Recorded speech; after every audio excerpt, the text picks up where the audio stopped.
اعوذ باللہ من الشیطان الرجیم، بسم اللہ الرحمن الرحیم، الحمدللہ رب العالمین، ثم الصلاۃ والسلام علی اشرف الانبیاء والمرسلین، اللہم صلی علی محمد وعلی محمد وعجل فرجہم۔ السلام علیکم ورحمۃ اللہ وبرکاتہ۔ معزز ناظرین،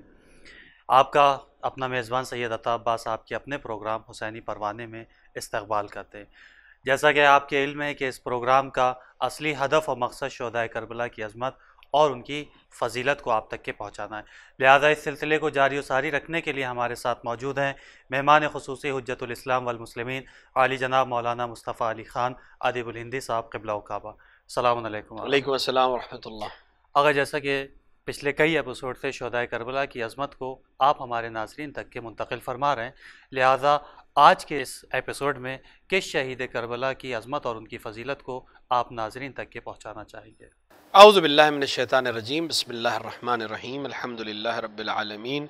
وصلی اللہ علی سیدنا محمد وآلہ الطیبین الطاہرین۔ شہدائے کربلا کی جو فہرست ہم لے کے چلے ہیں اور خدا نے توفیق عطا کی کہ ہم فہرست وار ہی سے ہی شہداء کے نام لے سکیں اور ناظرین کی خدمت میں پہنچا سکیں کہ کم سے کم ہمارے جوان ان شہداء کے نام کی حد تک، قبیلے کی حد تک، جس حد تک بھی ہمارے پاس کتابوں میں آیا ہے، ہم جان سکیں، پہچان سکیں کہ ہم جب زیارت میں ان کے لیے کہیں کہ یا لیتنی کنت معکم ففوز فوزا عظیم، کہ ہم اس فوز عظیم تک پہنچتے کہ جس مقام پر آپ پہنچے اور کاش ہم آپ کے ساتھ ہوتے، تو ہم جانیں کہ وہ کون لوگ تھے، کیا کردار رکھتے تھے، کس طرح کے افراد تھے۔ ولو تاریخ نے کم لکھا ہے ان کے بارے میں، لیکن ان کا عمل ان کے کردار کی نشاندہی کر رہا ہے۔ انسان کس قبیلے سے ہے، انسان کس خاندان سے ہے، انسان کس گھرانے سے تعلق رکھتا ہے، یہ بہت زیادہ اہمیت نہیں رکھتا، لیکن انسان عمل کیا کرتا ہے، اسلام اور شریعت اس کو بہت زیادہ اہمیت دیتی ہے۔ رسول اکرم صلی اللہ علیہ وآلہ نے فرمایا کہ خدا کے نزدیک تم میں سے سب سے نزدیک وہی ہے جو تم میں سب سے زیادہ متقی اور پرہیزگار ہو۔ امیر المومنین علیہ الصلوۃ والسلام نے ارشاد فرمایا کہ جس کو عمل آگے نہیں لے جا سکا اس کو اس کا نسب اور حسب کیا آگے لے جائے گا۔ لہٰذا شہدائے کربلا ایک بہترین ہمارے لیے نمونہ ہے اس بات کو بتانے کے لیے کہ انسان کا تعلق کس قبیلے سے ہے، انسان کا تعلق کس طبقے سے ہے، انسان کا تعلق کس مالی نوعیت سے ہے، یہ اہمیت نہیں رکھتا۔ انسان کا عمل اہمیت رکھتا ہے، وقت کے امام کی نصرت اہمیت رکھتی ہے۔ ایک غلام،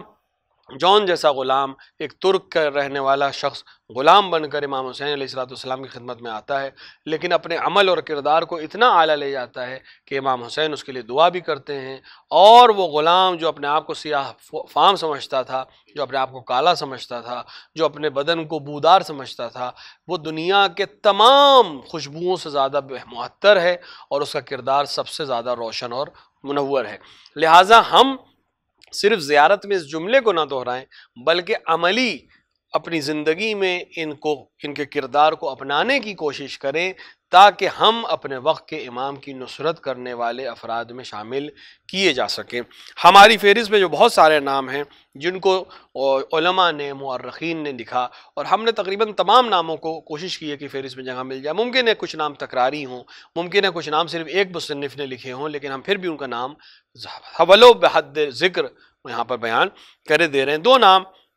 بلکہ ایک ہی نام ہے جو دو الگ الگ طریقوں سے علماء نے لکھا ہے۔ یہ نام شریح بن عبداللہ یا شری بن عبید اللہ کے نام سے آیا ہے، اور تاریخ کی کتابوں میں یا رجال کی کتابوں میں شری بن عبداللہ کا نام نہیں ملتا، لیکن متاخرین نے لکھا ہے کہ وقاص بن مالک کے بعد شریح بن عبداللہ نے میدان کا رخ کیا، شجاعت و مردانگی کے جوہر دکھائے، یہاں تک کہ درجہ شہادت پر فائز ہو گئے۔ ریاض الشہادہ اور عشرہ کاملہ میں یہ روایت ہم کو ملتی ہے۔ اسی طرح شریح بن عبداللہ، جن کو صرف صاحب روضۃ الشہداء نے شریح بن عبید اللہ کو کربلا کے شہیدوں میں شامل کیا ہے، اور وہ بھی بالکل وہی بات لکھتے ہیں کہ وقاص بن مالک کے بعد شریح بن عبید نے میدان کا رخ کیا، تیز رفتار خوش عنان گھوڑے پر سوار ہوئے، دائیں اور بائیں جانب حملہ کیا، بہت سے 6 سواروں کو میدان زمین پر گرایا، اور اچانک ان کے گھوڑے میں لرزش ہوئی اور وہ زمین پر گر پڑے، اور بہت سے لوگوں نے چاروں طرف سے ان کو گھیر کر شہید کر دیا۔ یہ بہت امکان ہے کہ شریح بن عبداللہ اور شریح بن عبید اللہ ایک ہی شخصیت رہے ہوں، اور یہ نسخے کی فرق کی وجہ سے ایک شخصیت کے دو نام بن گئے ہوں، کیونکہ داستان بالکل ایک جیسی دونوں کی ہم کو ملتی ہے، لہٰذا امکان ہے کہ یہ دونوں شخصیت ایک ہی رہی ہوں، اور دو الگ الگ مصنفین نے دو الگ الگ نام ان کے لکھ دیے۔ اس کے بعد ایک نام شریف بن حارث کا ملتا ہے، قدیم کتابوں میں ان کا نام کہیں نہیں ہے، لیکن متاخرین نے امام حسین کے انصار میں ان کو شامل کیا ہے، اور یہ لکھا ہے کہ روز عاشوراء عبداللہ اور عبد الرحمن غفاری کے بعد شریف بہت غمگین و محزون اور گریہ کرتے ہوئے امام حسین کی خدمت میں حاضر ہوئے۔ امام نے فرمایا کہ تم تو شجاع فرد ہو، اس وقت اپنے آپ کو رو کیوں رہے ہو؟ تو انہوں نے جواب دیا کہ میں اس پر کیسے نہ روں کہ جس کو اس طرح سے دشمنوں نے گھیر لیا ہو، اور آپ کے اوپر میں گریہ کر رہا ہوں اور آپ کے آل پر گریہ کر رہا ہوں۔ امام نے آپ کو دعا دی اور کہا کہ خدا تمہاری مدد فرمائے، اور آپ نے دشمنوں پر حملہ کیا اور یہاں تک کہ مقام شہادت پر فائز ہوئے۔ تو یہ افراد وہ ہیں جن کے سلسلے میں بہت زیادہ چیزیں تو ہم کو نہیں معلوم ہیں، لیکن متاخرین نے بعض نے ان کو شہداء میں شامل کیا، لہٰذا ان کا نام ہم نے یہاں پر ذکر کر دیا۔ ایک اور نام جس کے سلسلے میں بہت زیادہ معلومات ہمارے پاس نہیں ہے، لیکن علماء نے ان کا نام شہداء کربلا کی فہرست میں شامل کیا، وہ جناب شعبہ بن حنظلہ تمیمی کا نام ہے، جن کی زندگانی کے بارے میں زیادہ اطلاع ہمارے پاس نہیں ہے، لیکن کربلا میں موجود تھے، اور ان کی نسبت تمیمی پر کہا جا سکتا ہے کہ ان کا تعلق قبیلہ بنی تمیم سے تھا، کیونکہ تمیمی کہنے کا مطلب ہی ہوا کہ بنی تمیم سے ہے۔ اور خالد بن عمرو ازدی کے بعد آپ میدان کربلا میں آئے، اور ایک رجز آپ کی طرف منسوب کیا جاتا ہے کہ جناب شعبہ بن حنظلہ تمیمی نے فرمایا کہ صبراً علی الاسیف والاسنا صبراً علیہ للدخول الجنہ وحور عین ناعمات حسنہ لمن یرید الفوز لا بالظن یا نفس بالراحہ فاحمدنہ وفی الطلاب الخیر فارغبنہ۔ یہ یعنی جو شخص اپنے آپ کو جنت کا مشتاق بتائے اسے صبر کرنا چاہیے، اور اسے اگر نعمتیں چاہیے، بہشت کی نعمتوں کو اسے حاصل کرنا ہے تو پھر اور وہ فوز عظیم پر حاصل کرنا چاہتا ہے تو اسے اپنے نفس کو راحت سے نکال کر اپنے آپ کو راہ خدا میں قربان کرنا پڑے گا۔ اس رجز کو پڑھتے ہوئے آپ میدان میں تشریف لائے، اور مقابلہ کرنے کے بعد آپ نے بھی جام شہادت نوش کیا۔ تو یہ وہ افراد ہیں کہ جن کا ذکر آپ کو الفتوح میں مل جائے گا، اور بعض نے سعد بن حنظلہ تمیمی کی طرف بھی اسی شعر کی نسبت دی ہے، تو بہت ممکن ہے کہ بنی تمیم سے تعلق ہونے کی وجہ سے رجز کے سلسلے میں بہت سے علماء میں اختلاف ہو گیا ہو، اور ایک ہی شخصیت کے نام سے دو رجز آ گئے ہوں، یا ایک ہی رجز دو شخصیتوں کے نام سے لکھ دیا گیا ہو، کیونکہ دونوں کا تعلق بنی تمیم سے تھا۔ اور رجز میں کوئی ایسا جملہ نہیں ہے جس سے یہ معلوم ہو سکے کہ ان کی کنیت یا ولدیت، جیسے بہت سے لوگ رجز میں اپنا نام اپنی کنیت یا ولدیت استعمال کرتے ہیں جس سے مشخص ہو جاتا ہے کہ یہ رجز کس کا ہے۔ تو بہت ممکن ہے کہ رجز دو افراد نے پڑھا ہو، یا ایک ہی رجز دو لوگوں نے پڑھا ہو، اس کا بھی امکان ہم کو ملتا ہے۔ اس کے بعد جو نام ہے وہ ایک مشہور نام ہے، اور اس نام کو تقریباً آل محمد کے چاہنے والوں کے درمیان بہت زیادہ رواج حاصل ہے، مشہور نام ہے۔ وہ نام جناب شوذب بن عبداللہ حمدانی کا ہے، جو بہت مخلص شیعیان امیر المومنین علیہ السلام سے تھے، اور آپ جناب امیر کے زمانے میں بھی کوفے میں حدیث بیان کیا کرتے تھے، یعنی محدثین میں سے تھے، اور بہت زیادہ بہادر اور جنگجو مشہور تھے۔ یعنی حضرت علی علیہ السلام کی تینوں جنگیں جو زمان خلافت ظاہریہ میں آپ نے انجام دی، یعنی جنگ جمل اور جنگ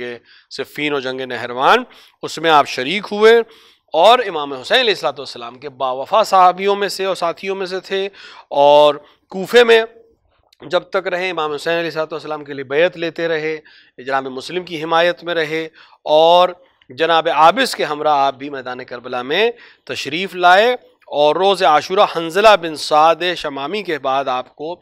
جناب عابس اور آپ میدان جنگ میں گئے۔ تو جناب عابس نے جناب شوذب سے کہا، پوچھا کیا سوچ رہے ہو اور کیا کرنے کا ارادہ ہے، یعنی بعض لوگ لکھا ہے کہ جناب عابس نے شوذب سے یہ پوچھا کہ کیا سوچ رہے ہو اور کیا کرنے کا ارادہ ہے، تو جناب شوذب نے اس کے جواب میں کہا کہ فرزند رسول کی نصرت پر کسی طرح کا مجھے شبہ نہیں ہے، تو تمہارے شانہ بشانہ جنگ کرنے کا ارادہ ہے اور ساتھ ہی میں شہید ہونے کا ارادہ ہے۔ اس کے بعد جناب شوذب اور جناب عابس دونوں میدان جنگ میں گئے اور والہانہ جنگ کی، جو بہت دلیرانہ جنگ کی، یہاں تک کہ دونوں لوگ زمین پہ گرے اور مقام عظیم شہادت پر فائز ہوئے۔ آپ کے قبر کے سلسلے میں بھی یہ سب مسلمات میں سے ہے کہ گنج شہداء جو امام حسین علیہ السلام کے حرم مقدس میں موجود ہے، اسی میں آپ کو امام حسین علیہ السلام کی شہادت کے بعد جب امام سید سجاد نے دیگر شہداء کو دفن کیا تو آپ کو بھی تمام شہداء کے ساتھ وہیں پر دفن کیا۔ زیارت ناحیہ اور زیارت رجبیہ دونوں میں آپ پر سلام کیا گیا ہے۔ السلام علی شوذب مولا شاکر، یہاں پر اور یعنی اس کا مطلب یہ ہوا کہ سلام ہو شوذب پر بھی اور ان کے غلام شاکر پر بھی سلام۔ و بعض نے کہا نہیں، شوذب جو ہے وہ غلام کا نام ہے، یعنی کسی شاکر نام کے شخص کے غلام تھے اور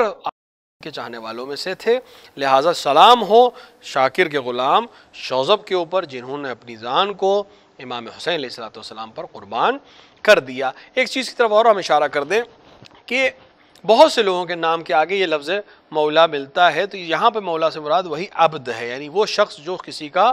عبد رہا ہو پھر اس نے آزاد کر دیا ہو، تاکہ معلوم ہو سکے یہ کون شخص ہے، کیونکہ عام طور سے ان کا حسب نسب نہیں ہوتا تھا، تو یہ اپنے آزاد کردہ آقا کے نام سے جانے جاتے تھے۔ اور ہمیں تاریخ میں موالیان علی و موالیان امام سجاد بہت زیادہ ملیں گے، یعنی موالیان علی بھی اور موالیان علی بن الحسین بھی، جو کہ امام تاریخ میں ملتا ہے کہ امیر المومنین علیہ السلام نے 1000 سے زیادہ غلاموں کو خرید کر آزاد کیا، اور امام سید سجاد علیہ السلام نے بھی 1000 سے زیادہ غلاموں کو خرید کر آزاد کیا۔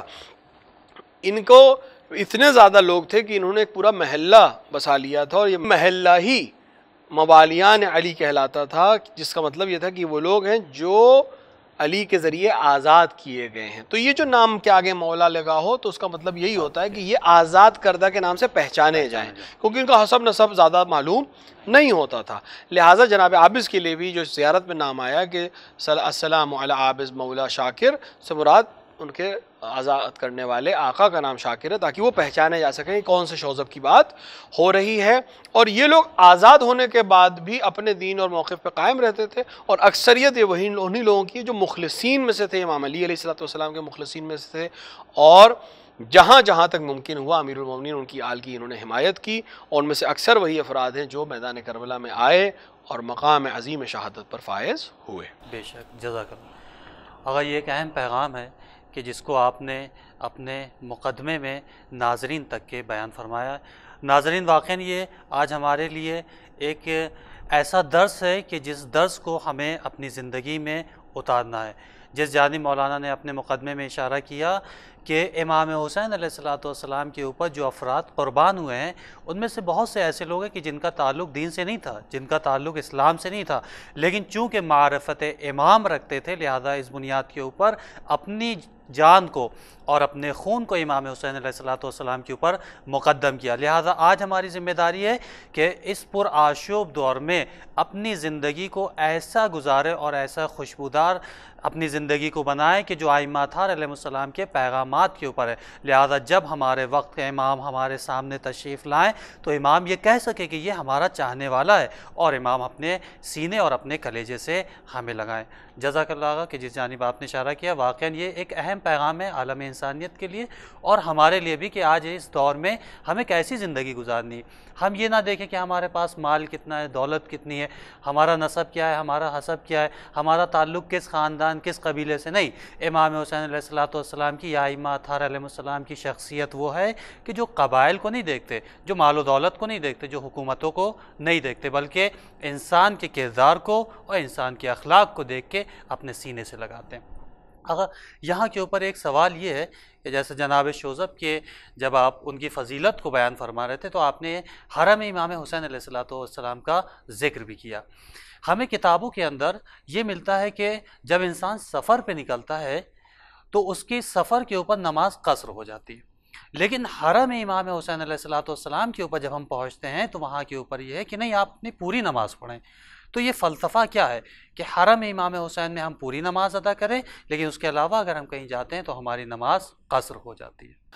دیکھیے، 4 مقامات ایسے ہیں جہاں پر شریعت یہ حکم دیتی ہے یا اجازت دیتی ہے، اس کو یوں کہا جائے کہ جہاں انسان مسافر ہونے کے باوجود نماز پوری پڑھنے کا اختیار رکھتا ہے۔ پہلی جگہ جو ہے وہ مکہ مکرمہ یعنی حرم خدا یعنی مسجد الحرام، اور تمام علماء اس بات پر متفق ہیں کہ اس سے مراد پورا مکہ ہے. یعنی اگر مسجد الحرام میں نہیں، انسان اپنے ہوٹل میں بھی مکے میں نماز پڑھ رہا ہے تو نماز پوری پڑھنے کا اختیار رکھتا ہے، یعنی چاہے وہ قصر پڑھے اور چاہے پوری پڑھے. اسی طرح سے حرم رسول اکرم صلی اللہ علیہ وآلہ یعنی حرم مسجد النبوی اور مدینہ دونوں اس حکم میں شامل ہیں. تیسری جگہ جو ہے وہ کوفہ یعنی مسجد کوفہ اور پرانا کوفہ جو پورا حصہ ہے، نئے شہر کو چھوڑ کر پرانے شہر کی جو حدود ہیں جو تقریباً مسجد سہلہ اور مسجد کوفہ اور اطراف کی تمام مسجدوں کو شامل کرتے ہیں، یہاں انسان حالت سفر میں بھی نماز پوری پڑھ سکتا ہے. چوتھی جگہ جس کے سلسلے میں یہ بات کہی گئی ہے وہ حرم امام حسین علیہ السلام ہے.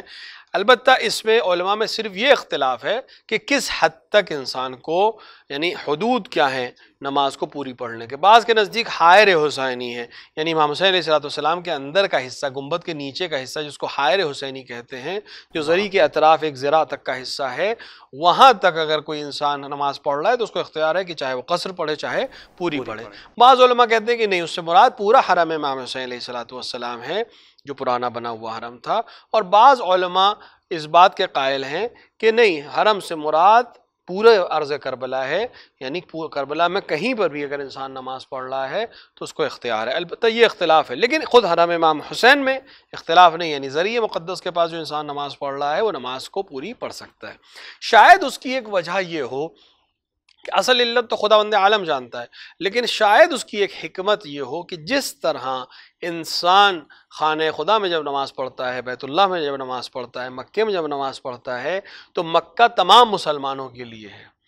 تو لہٰذا اس کو ایک وطن کا حکم دیا گیا ہے کہ انسان اپنا مسافر ہونے کے باوجود بھی اپنے وطن میں ہی ہے گویا، لہٰذا وہ نماز پوری پڑھ سکتا ہے. مدینہ بھی اسی طرح تمام لوگوں کے لیے کہ جب حرم رسول اکرم صلی اللہ علیہ وآلہ ہے، اور کوفہ بھی اسی لیے کہ حرم امیر المومنین علیہ السلام ہے. لیکن امام حسین علیہ السلام واحد جگہ ہے جہاں کسی شخصیت کی قبر کی عنوان سے یا بنیاد پر اس کو یہ شرف دیا جا رہا ہے کہ کوئی بھی انسان وہاں آ کر نماز پوری پڑھ سکتا ہے. شاید اس کی ایک وجہ یہ ہے کہ ان باقی تمام تینوں مقامات کی حرمت اور اس کی عظمت اس شخصیت کی قربانی کے نتیجے میں محفوظ ہوئی ہے. یعنی اگر آج حرم خدا محفوظ ہے، آج لبیک اللہم لبیک کی صدائیں اگر بلند ہو رہی ہیں تو وہ امام حسین کی قربانی کے نتیجے میں بلند ہو رہی ہیں. اگر آج لوگ محمد رسول اللہ کا کلمہ جاری کر رہے ہیں اور اذانوں میں اشہد ان محمد رسول اللہ کہہ رہے ہیں تو وہ امام حسین کی قربانی کی نتیجے میں ہوا ہے. اگر آج لوگ کوفے کی مسجد میں جا کر نماز پڑھتے ہیں اور نماز کو قائم کرتے ہیں تو وہ امام حسین کی قربانی کی وجہ سے ہوا ہے. لہٰذا امام حسین کے حرم کو یہ شرف دیا گیا کہ آپ وہ بھی گویا ایک انسان کا وطن ہے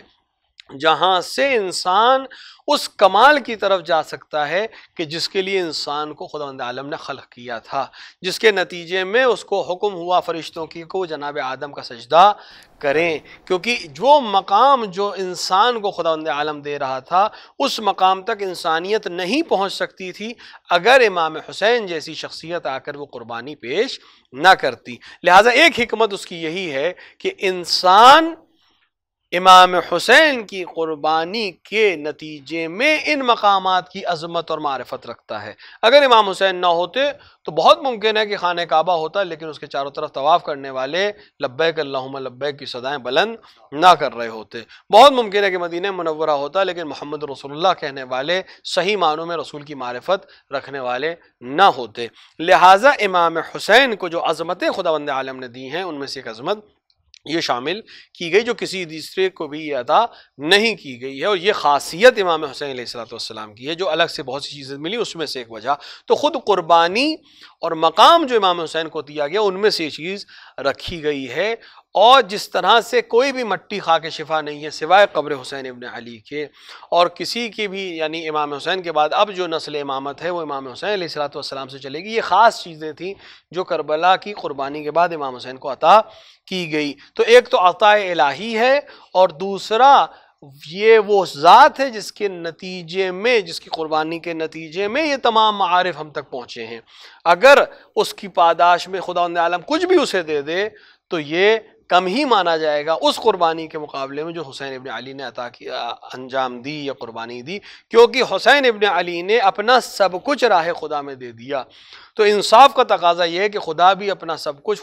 حسین کو دے دے، لہٰذا اور خدا کی خدائی محدود نہیں ہے، ہر عطا محدود ہو سکتی ہے لیکن خدا کی عطا محدود نہیں ہو سکتی۔ خدا یہی چاہتا تھا کہ میرے اس بندے کے ذریعے سے لوگ میری معرفت بھی حاصل کریں، رسول کی معرفت بھی حاصل کریں، عبادتوں کی معرفت بھی حاصل کریں، اور چونکہ اس کے نتیجے میں چیزیں محفوظ ہوئی ہیں لہٰذا ہم دنیا میں بھی اسے عظیم مقام عطا کریں گے، اور آخرت میں جو مقام امام حسین کا ہے وہ تو وہ چیز ہے کہ جس کو دیکھ کر اہل محشر تعجب بھی کریں گے اور غبطہ بھی کریں گے۔ ناظرین، یہ ایک اہم پیغام ہے مولانا کی جانب سے ہم سب کے لیے کہ امام حسین علیہ السلام کی قربانی کے بعد بہت سی ایسی نعمت ہے کہ جس کو پروردگار عالم نے امام حسین علیہ السلام کی ذات مبارک سے منسوب کیا ہے۔ جیسا کہ حدیث قدسی کا بھی فقرہ یہ ہے کہ جہاں کے اوپر ملتا ہے کہ وَمَا خَلَقْتُ الْأَشْيَاءَ لِأَجَلِكَ وَخَلَقْتُكَ لِأَجَلِي، یہ ایک اہم پیغام ہے ہم سب کے لیے کہ پروردگار عالم نے پوری کائنات کو ہمارے لیے خلق کیا ہے اور ہمیں خدا کے لیے خلق کیا ہے، تو ہماری بھی خلقت کا ہدف و مقصد کیا ہونا چاہیے، اس ہدف و مقصد کو جاننے کے لیے ہمیں میدان کربلا اور حسینیت سے وابستہ ہونا ہوگا۔ اگر بہترین جانب آپ نے اشارہ کیا، لہٰذا اگلے شہید کربلا کی جس کی عظمت اور مقام کو آپ بیان کرنا چاہتے ہیں، بسم اللہ۔ شہدائے کربلا میں اس فہرست میں جو نام اب ہمارے پاس ہے ان میں سے ایک نام جس کے سلسلے میں بہت کم معلومات ہمارے پاس ہے وہ ایک نام ذباب بن عامر ہے۔ ان کا تعلق جو ہے حارث بن کعب، اور بعض نے ان کو تعلق بنی تمیم سے لکھا ہے، اور حالات زندگی کے بارے میں صرف اتنا ہی معلوم ہے کہ وہ کربلا میں تھے، اور روز عاشورہ سے پہلی جنگ جو عمر سعد کی جب سے پہلا حملہ ہوا اس میں آپ کو مقام شہادت حاصل ہوا۔ ان کے سلسلے میں زیادہ معلومات ہمارے پاس نہیں ہے۔ اسی طرح ایک نام ذبیح بن عمر کا بھی ملتا ہے کہ جن کے سلسلے میں تاریخ میں اور علم رجال میں زیادہ چیزیں تو موجود نہیں ہیں، لیکن زیارت رجبیہ میں چونکہ نام آیا ہے لہٰذا بہت سے لوگ ان کو شہدائے کربلا میں گردانتے ہیں، جہاں پہ کہا گیا السلام علی ذبیحۃ بن عمر، تو یہ صرف زیارت کی وجہ سے ان کے نام کو شامل کیا گیا۔ ایک اور نام جو تھوڑا سا مشہور ہے اور اکثر لوگوں نے نقل کیا وہ ہم آج آپ کی خدمت میں پیش کر رہے ہیں کہ جن کا نام زرغام بن مالک تغلبی ہے، مشہور ناموں میں سے ہے، اور یہ ان لوگوں میں سے تھے جنہوں نے جناب مسلم کا بھرپور ساتھ دیا تھا، اور بعد میں جب جناب مسلم گرفتار کر لیے گئے اور ان کے شیعوں کو ابن زیاد کی فوجوں نے پکڑنا شروع کیا تو آپ نے اپنا بھیس بدل لیا، لوگ آپ کو پہچان نہیں پائے، یہاں تک کہ آپ خود عمر سعد کی فوج میں شامل ہو کے میدان کربلا میں آ گئے، اور جب امام حسین سے اس لشکر کی ملاقات ہوئی تو آپ اپنا گھوڑا دوڑاتے ہوئے امام حسین کے لشکر میں شامل ہو گئے اور امام حسین کی جانب سے جنگ کرتے رہے یہاں تک کہ آپ نے مقام شہادت کو حاصل کیا۔ کچھ رجز بھی آپ کی طرف منسوب کیے گئے ہیں جس کے اندر آپ کے نام کے ساتھ رجز موجود ہے کہ آپ نے فرمایا علیکم من مالک زرغامی ضرب فتن یحمى عن الکرامی یرجو ثواب اللہ بالتمامی سبحانہ من المالک غلامی، یعنی اب زرغام بن مالک کی ضرب کے لیے تم لوگ تیار ہو جاؤ، جو اس جوان کی ضرب ہے جو بزرگوں کی حمایت کرنے والا ہے، اور وہ اس بزرگ کی حمایت جو ہر عیب سے منزہ اور پاک ہے، اہل بیت علیہ الصلوۃ والسلام کے لیے فرمایا، اور یہ امید رکھتا ہے یہ جوان کہ اس تمام ضربوں کی پاداش مجھے خدائے سبحان سے عطا ہوگی، اور یہ رجز پڑھتے ہوئے آپ جنگ کرتے رہے یہاں تک کہ مقام شہادت پر فائز ہوئے۔ زیارت ناہیہ اور زیارت رجبیہ دونوں میں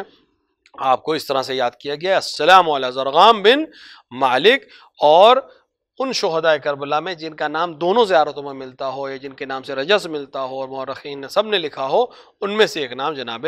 زرغام کا ہے، اور یہ ان لوگوں میں شامل ہیں کہ جنہوں نے والہانہ جنگ کی اور مقام شہادت پر فائز ہوئے۔ جزاک اللہ خیر الجزا۔ اور بہت شکریہ کہ آپ نے بہترین بیان کے ذریعے سے ناظرین تک کے شہدائے کربلا کی عظمت اور فضیلت کو بیان کیا، آپ کے شکر گزار ہیں کہ جیسا کہ پیغمبر اسلام کی حدیث بھی ہے کہ ان الحسین مصباح الہدیٰ و سفینۃ النجات، حسین علیہ الصلوۃ والسلام کی ذات مبارک وہ ہے کہ جو ہدایت کا چراغ بھی ہے اور سفینہ نجات بھی ہے۔ لہٰذا انشاءاللہ امید ہے کہ یہ پروگرام آپ کے لیے مفید ثابت ہوگا، لہٰذا آپ سے التماس ہے کہ اس پروگرام کو خود بھی دیکھیں اور دوسروں تک کے بھی اس پیغام کو پہنچائیں تاکہ شہدائے کربلا کی عظمت اور ان کا مقام عالم انسانیت میں اور عالم بشریت میں عام ہو سکے۔ لہٰذا انشاءاللہ پھر آپ سے ملاقات ہوگی اس التماس کے ساتھ کہ نیچے دیے گئے ہوئے نمبرز کے اوپر اپنے رائے اور اپنے مشورے کے ذریعے سے ہمیں ضرور نوازیں۔ والسلام علیکم ورحمۃ اللہ وبرکاتہ۔ آئیے مل کر اپنے وقت کے امام کے ظہور کی دعا کرتے ہیں۔ بسم اللہ الرحمن الرحیم۔ اللہم عجل لولیک الفرج۔